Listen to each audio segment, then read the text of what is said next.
Eh bien, l'homme dans la boue, tu as 19 ans et tu n'as pas dormi depuis 4 jours. Ce n'est pas parce que quelqu'un t'en a empêché. C'est parce que le sol sur lequel tu dors n'est pas du sol. C'est un mélange de terre, de craie et d'eau tellement remuée par les obus d'artillerie qu'il ne ressemble plus à de la terre. Tu es allongé dedans. Tu y es resté assez longtemps pour que le froid cesse de te sembler froid et commence à ne plus te sembler rien du tout. Et les vieux disent que sans Connein en onde que du, que c'est encore pire. Tu t'es engagé comme volontaire durant l'été 1914. Tu te souviens des affiches. Tu te souviens des foules devant les bureaux de recrutement. Des hommes de ton âge entraînent par la porte en riant et en se bousculant comme s'il s'agissait d'un jeu. Le caporal qui prenait tes coordonnées avait les doigts tachés d'encre et ne levait pas la tête pendant qu'il écrivait. C'était en septembre. Nous sommes comme maintenant en novembre, quelque part en dehors de la Belgique. Et rien ne ressemble à ce que disait l'affiche. Ton grade est celui de soldat. C'est le grade le plus bas de l'armée française. Tu fais tout ce que te disent dans tes supérieurs et tout le monde est ton supérieur. Tu portes ton fusil, ta baïonnette, ta pelle, ton masque à gaz, tes munitions, 2 jours de vivres, ta couverture de sol et tout ce qu'on t'a donné. Au total, environ 27 kilogrammes. Personne ne te demande si tu es capable de porter tout ça. Tu le portes, un point c'est tout. Votre section compte 10 hommes. C'est le caporal Lucas qui la dirige. Il a 23 ans, il est ici depuis le printemps et, lorsque les tirs d'artillerie commencent, il a cette façon de rester complètement immobile que les nouveaux arrivants ont commencé à imiter sans s'en rendre compte. La journée commence avant l'aube. 2e alerte. Chaque homme est sur la ligne de tir, le fusil prêt, les yeux rivés sur le terrain entre les 2 lignes. Car les attaques ont lieu à l'aube. La 2e alerte dure jusqu'au lever du jour, puis retraite. Le petit déjeuner. Une boîte de conserve de bœuf froid provenant de la cuisine de campagne, située à 3 km de là. Du pain qui ressemble plus à de la boue qu'à de la farine. Tu manges, tu ne savoures plus la nourriture. Après le petit déjeuner, tu répares la tranchée. Les sacs de sable s'affaissent sans cesse, les revêtements pourrissent continuellement. La boue pousse les parois vers l'intérieur. Et si tu ne la repousses pas, la tranchée se transforme en fossé. Et le fossé, en tombeau. C'est la nuit que tu te sens le plus mal et le plus vivant. La nuit, les patrouilles sortent sur le terrain entre les 2 lignes. Tu es sorti 2 fois. La première fois sur 40 mètres, entre les barbelés et les cratères de balles, dans l'obscurité totale, en rampant si lentement que même les battements de ton cœur te semblaient bruyants. Pas de contact, retour avant l'aube. Une nuit comme les autres. La 2e fois, il y a eu un contact. Tu ne parles pas de la 2e fois. Ce dont aucune affiche ne parle, c'est l'attente, pas celle d'une attaque. Juste l'attente, au sens large. Attendre la fin de la garde, le ravitaillement, le courrier, voire le passage des renforts. La guerre, en réalité, se résumait surtout à l'attente, à la boue, et à cette odeur que ton nez ne percevait même plus. Les vieux l'avaient déjà dit, et ils avaient eu raison. Tu es un simple soldat. La guerre, c'est toi. Le reste n'est qu'une structure tissée autour de toi. Le caporal suppléant, l'homme au milieu du néant. On t'a donné un insigne et un problème. Le problème, c'est que tu n'es plus l'un des soldats, mais que tu n'es pas encore l'un des commandants, et qu'il n'y a pas de terrain stable dans ce vide intermédiaire. Les hommes avec qui tu buvais du thé le mois dernier s'adressent désormais à toi d'abord par ton grade, puis par ton nom. Tu n'avais pas demandé cet insigne. C'est le caporal Hollis qui te l'avait donné, après qu'Anna eût été évacuée suite à un impact d'obus sur son épaule. Voilà en gros où tu en es. Caporal suppléant, le grade le plus bas parmi les sous-officiers. Tu es désormais responsable de 4 hommes. Les ordres descendent d'en haut, les résultats remontent d'en bas, et tu es pile au milieu, le lien qui relie les deux. Tu as 4 hommes sous tes ordres. Théo, 17 ans, qui a caché son âge, et tout le monde le sait déjà. Davis, un professeur de Cardiff, qui murmure des vers de poésie pour lui-même quand les bombardements s'intensifient. X, ici depuis 8 mois, loin de la tranquillité mais avec ce calme qui donne l'impression qu'il s'est en quelque sorte résigné à chaque issue tragique. Et Hugo, dont le regard trahit sans cesse la nostalgie de son foyer, même quand il sourit. Ce soir, tu diriges une équipe chargée de poser des barbelés. 3 hommes, 2 heures, un terrain entre 2 lignes. Remplace les barbelés détruits par le dernier bombardement. Tu sais te déplacer à couvert et lentement. Tu sais comment te figer lorsqu'une fusée de signalisation est tirée. Tu sais comment enrouler les barbelés sans faire de bruit qui pourrait trahir ta présence. Tu l'as appris en le faisant et en commettant une seule et unique erreur que tu n'as plus jamais répétée. Vous partez à 23 heures. Ciel nuageux, pas de lune, parfait. Vous revenez 2 heures plus tard. Le fil a été remplacé. Aucun contact. Dans l'obscurité, une petite coupure sur l'avant-bras de X, causée par une pointe de fil barbelé. Tu fais ton rapport au caporal Lucas. Mission accomplie. Il hoche la tête. Personne ne consigne cela. Le fil que vous avez réparé sera détruit lors du prochain bombardement et un autre caporal suppléant le réparera à nouveau. Cela ne sera pas consigné non plus. Ce n'est pas une guerre de monuments. C'est une guerre d'entretien. Une épaulette, 4 hommes. Le fil a été remis en place, ça suffira pour ce soir. Avant de continuer, si tu es arrivé jusqu'ici, laisse un commentaire pour nous dire ce que tu aimerais voir ensuite. Clique dès maintenant sur « J'aime » et abonne-toi pour ne pas manquer la prochaine vidéo. Nous publions chaque jour. Le caporal, c'est celui qui dirige la section. Tu diriges 10 hommes et tu as appris que diriger 10 hommes, c'est la formation la plus complète qui soit sur la nature humaine. Tu es caporal depuis 7 mois, avant ça tu as été caporal suppléant pendant 4 mois, et avant ça, soldat pendant 6 mois. Tu as passé plus d'1 an en France. Le soldat Théo, qui a rejoint la section il y a 3 semaines, n'a encore que 17 ans. Tu en as 22. On t'appelle le vieux loup, non pas à cause des rides sur ton visage, mais à cause de ce qui s'accumule derrière tes yeux. La section est désormais ton univers. Tu connais par cœur chaque point faible de la tranchée, la première passerelle en bois inondé, chaque angle de la ligne de tir. Tu sais même de quel côté soufflera le vent avant une attaque au gaz, car il est déjà venu 2 fois de cette direction et, à chaque fois, tu n'as pas quitté ça des yeux. C'est d'ailleurs pour ça que tes 10 hommes sont encore en vie. Le lieutenant Kevin, quant à lui, à 20 ans et n'est en poste que depuis 6 semaines. Il en sait bien moins que toi, mais son grade est bien supérieur au tien. Ce n'est pas un mauvais officier. Il écoute. Tu as connu des officiers qui n'écoutaient ni pas. 2 d'entre eux sont enterrés à 3 km en retrait de la ligne de front. Au fait, tu peux t'abonner à la chaîne pour voir d'autres vidéos de ce genre, mais bon, continuons. Ce matin, le soldat Hugo n'a pas mangé depuis 2 jours. Quelque chose s'est passé en silence, sans crier gare, comme ça arrive parfois ici quand les choses tournent mal. Tu l'entraînes à l'abri et tu lui parles, non pas de la guerre, mais de son village et de la boulangerie que tient sa mère. Vous discutez pendant 8 minutes. À la fin, il a mangé la moitié de ses provisions. Voilà, c'est ta mission maintenant. À 14 h, les ordres arrivent. À 19 h, c'est au tour du ravitaillement et du transport de munitions vers les tranchées avancées. Tu prends X et Davies avec toi. Une nuit lourde, humide et froide, il faut être de retour avant 21 h. Les livres d'histoire consigneront bien sûr les généraux, les batailles, les dates sur les cartes. Mais personne ne se souviendra du moment où Davis a glissé et est tombé dans l'obscurité sur le chemin en bois, ni du fait que tu es revenu sur tes pas pour l'aider à se relever. Pourtant, si tu n'étais pas revenu, cela aurait certainement signifié sa fin. Toi, tu t'en souviens, 2 fils, 10 hommes, la section tient debout grâce à toi. Le caporal, c'est la colonne vertébrale de la section. L'officier dirige la section. C'est toi qui l'as fait fonctionner. C'est ainsi que les choses s'organisent au front. Et ici, tous ceux qui sont là depuis plus de 6 semaines le comprennent. Le lieutenant Kevin commande. Tu t'assures que ces décisions sont applicables, que ces ordres sont clairs et que ces rapports sont exacts. La section compte 36 hommes répartis en 4 sections, un effectif inférieur à l'effectif complet, soit 48 personnes, mais après des mois passés au front, la plupart des sections se trouvent déjà dans cette situation.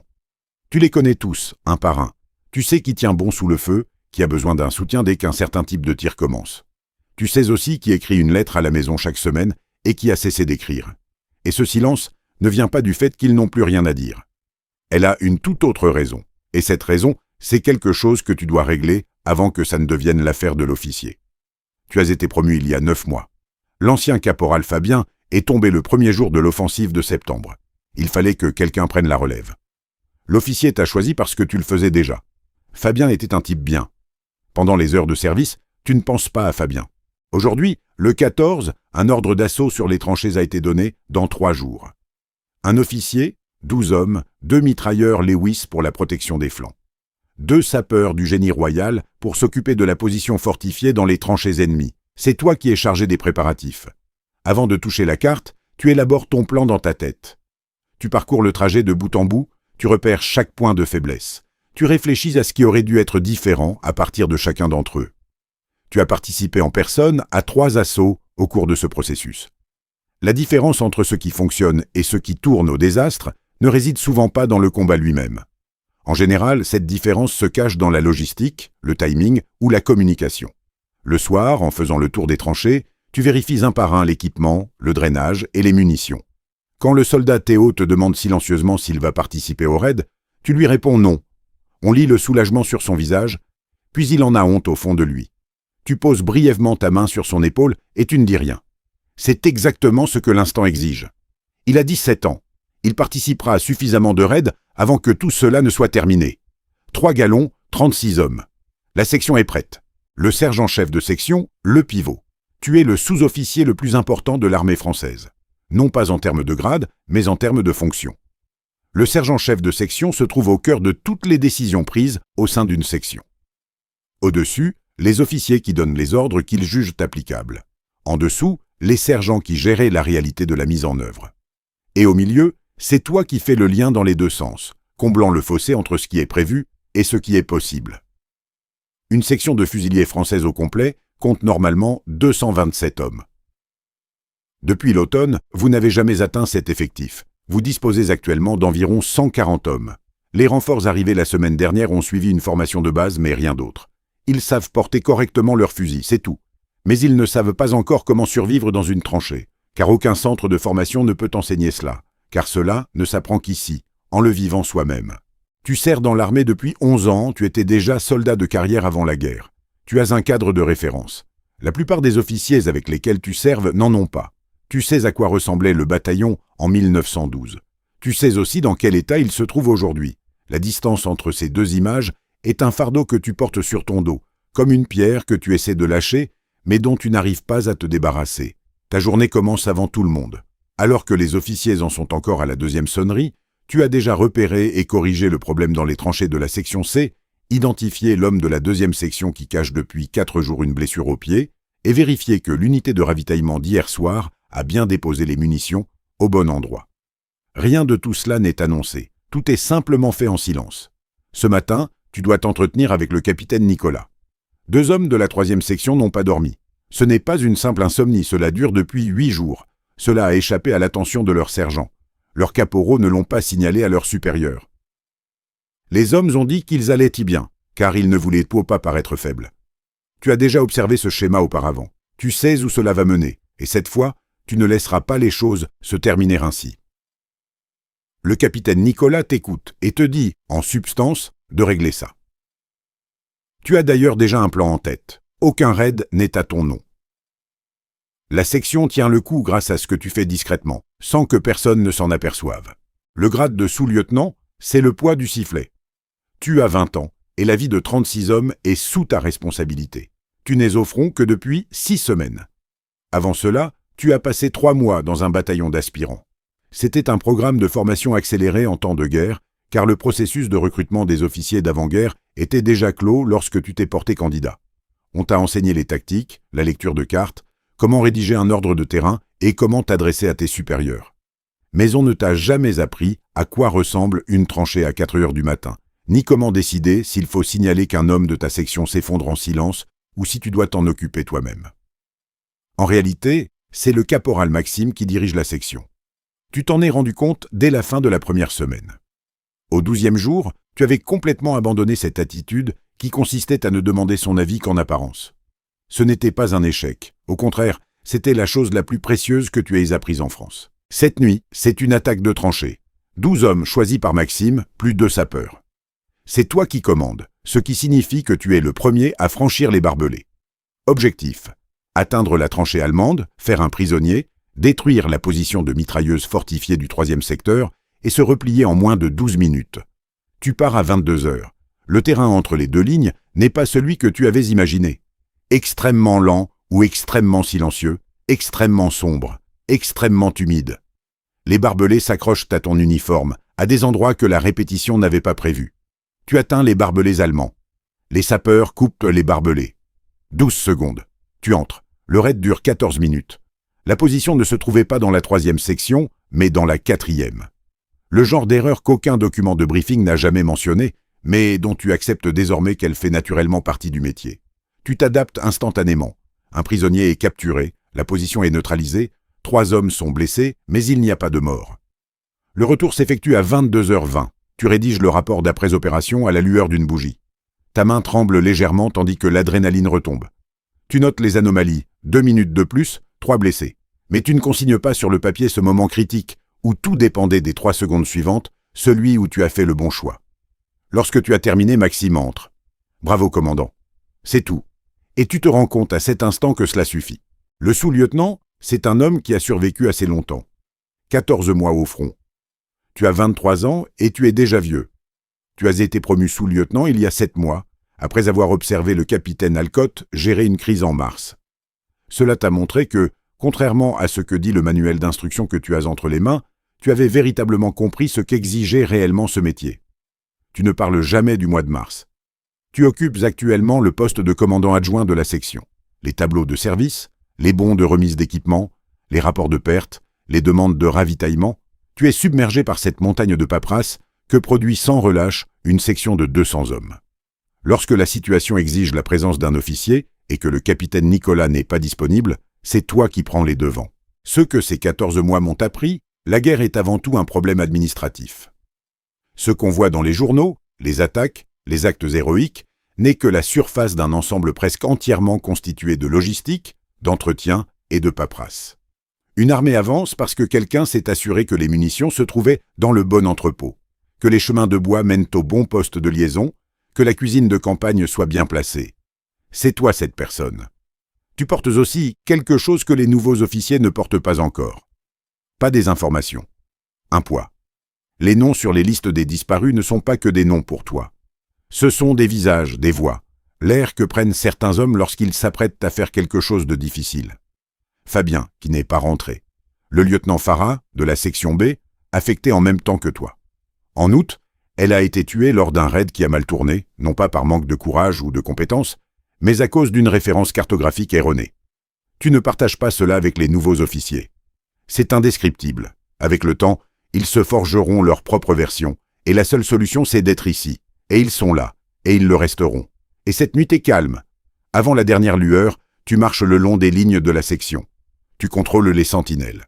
Tu t'arrêtes là où tu peux aider, et tu discutes. Puis, l'abri. 40 minutes de paperasse. 4 heures de sommeil. Chaque homme de cette section figure sur un document que tu as touché. Ce n'est pas rien. Continue. Le capitaine, l'homme qui commande la section. Un effectif complet de 227 hommes. 227 vies, chacune avec une famille, une histoire, une façon d'être unique qui n'existe nulle part ailleurs au monde, et qui peut prendre fin à tout moment sous l'impact d'un morceau de métal filant plus vite que la vitesse du son. Tu es le capitaine Nicolas, tu commandes la section C depuis 8 mois. Au printemps, lorsque le major Finch a été hospitalisé pour une fièvre des tranchées, tu as pris la relève, et 1 mois plus tard, ton effectif a été officiellement approuvé. Tu avais alors 24 ans, tu en as aujourd'hui 26. Le calcul est simple, mais l'expérience que ces 2 années représentent en réalité dépasse de loin ce que les chiffres peuvent exprimer. Tu diriges tout depuis un abri situé à 2 mètres sous terre, long de 4 mètres et étayé par du bois de récupération, à la lueur tamisée de 2 lampes à gaz qui produisent de plus de fumée que de lumière. Sur la table se trouvent des cartes annotées, 4 rapports non signés, un message du bataillon et une tasse de thé refroidie depuis 30 minutes, car tu n'as même pas eu le temps de la boire. Les plans partent toujours du principe que l'effectif est au complet, même si la réalité est tout autre. Depuis octobre, tu n'as plus l'effectif complet. Tu fais ce calcul en silence et tu n'en parles pas, sauf si c'est absolument nécessaire. Tous les commandants de section sont confrontés au même problème. Le sergent-chef Dow est la relation professionnelle la plus importante de ta vie. Tu ne le diras jamais à voix haute. Dow sait certaines choses avant même que tu ne les saches. Il résout les problèmes avant qu'ils n'arrivent sur ton bureau. Dans les 2 mondes, celui des officiers et celui des soldats, il évolue avec une aisance qui t'inspire un respect absolu. Ce matin, lors des ordres du bataillon, attaque au niveau de la section le 21. 2 heures de tir d'artillerie préparatoire. Ta section est dans la 2e vague. Tu écoutes sans broncher pendant tout le briefing. Tu fais le calcul dans ta tête. Les voies d'approche, l'état des barbelés, les positions connues des mitrailleuses, la situation de la section la plus faible, le plan de communication et ce qui se passera si ce plan tombe à l'eau, parce qu'il va tomber à l'eau. Tu poses 2 questions, toutes 2 concernant le plan de communication. En revenant seul de la tranchée de liaison, tu ne t'accordes que 30 secondes pour réfléchir à ce que le chiffre 21 pourrait signifier en termes de perte. 30 secondes. Tu as appris ce timing au fil des années. De toute façon, plus ne sert à rien. Préparation maximale, certitude nulle. Tu es responsable de tout, mais tu n'as pratiquement aucun contrôle sur quoi que ce soit. Tu bois ton thé refroidi, et tu continues.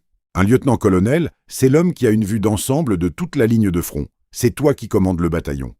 L'effectif complet devrait être de 1007 hommes. Ce matin, en 1916, tu n'en as que 641 sous tes ordres. Tu es le lieutenant-colonel Hargreaves, âgé de 31 ans. Selon les normes d'avant-guerre, tu es trop jeune pour ce grade. Mais aujourd'hui, cette situation est devenue courante. En août 1914, tu n'étais encore que major. À l'origine, ce n'était pas toi qui devais commander ce bataillon. Mais toi aussi, tu es un officier qui a survécu assez longtemps. Le bunker du quartier général se trouve à 400 mètres en retrait de la ligne de front, suffisamment près pour entendre les tirs d'artillerie, mais suffisamment loin pour que le risque d'être touché par un obus perdu soit faible lors d'une journée calme. Cette semaine, tu as parcouru la tranchée de front à 2 reprises. À chaque fois, ta présence a modifié le comportement des hommes que tu croisais. Le fait que le commandant de bataillon parcourt la ligne a une signification, et ils ont appris à déchiffrer ce qu'ils doivent y lire. Ton travail consiste à adapter les ordres de la brigade aux conditions réelles du bataillon. La brigade ne te fournit qu'un objectif, un calendrier, des ressources et des contraintes. À toi de répartir tout cela entre les 4 sections, de coordonner les armes d'appui, l'artillerie, les mitrailleuses, les mortiers de tranchée, et d'intégrer au plan les éventualités que le plan de la brigade a négligées. Car les plans de la brigade sont de toute façon rédigés par des hommes qui n'ont jamais mis les pieds dans ces tranchées. Tu fais entièrement confiance au capitaine Nicolas. Quant au capitaine Alcotte, tu le surveilles de près dans certaines situations. Avec le temps, tu as appris à faire la différence entre un homme fatigué, un homme au bord du gouffre et un homme qui a déjà franchi le pas. Ces nuances font toute la différence. L'opération du 21 est venue du régiment, via la division. Tu disposes de 48 heures pour te préparer. Tu as des inquiétudes concernant les barbelés sur l'aile est que les rapports de reconnaissance ne mentionnent pas. Tu as envoyé une note au régiment. Tu attends une réponse t'invitant à poursuivre selon le programme. Tu poursuivras selon le programme. La nuit précédant le 21, tu te rends en personne au poste de secours avancé. Vous interrogez le médecin militaire, un par un, sur les brancardiers, les points de transfert, et si la tranchée de liaison vers l'arrière est dégagée. Il répond à chaque question tour à tour et ajoute finalement « Nous sommes prêts, commandant ». Vous lui dites que vous le croyez, car c'est la seule chose dont il a besoin en ce moment. Et cela ne vous coûte rien de le lui donner. À ce niveau, le leadership tient en partie au travail accompli, et en partie au signal que tu envoies à travers ce travail. Tu as 641 hommes sous tes ordres.